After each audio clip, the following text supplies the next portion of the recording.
Ano ang tawag sa pambansang puno ng Pilipinas?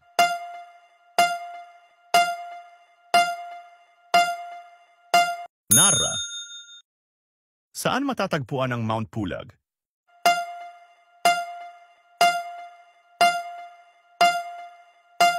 A.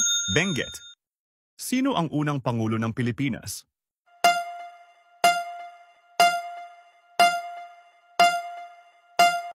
Emilio Aguinaldo.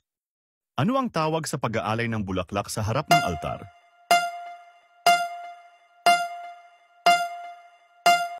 Flores de Mayo.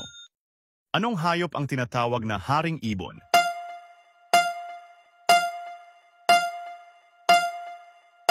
Agila.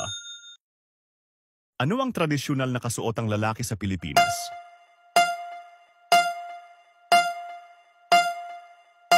A.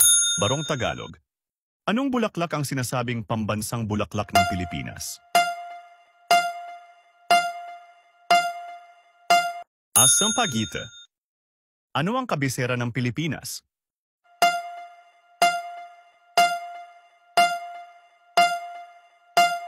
Manila.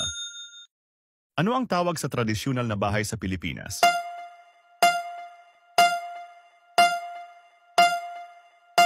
Bahay kubo. Anong instrumento ang karaniwang ginagamit sa tinikling?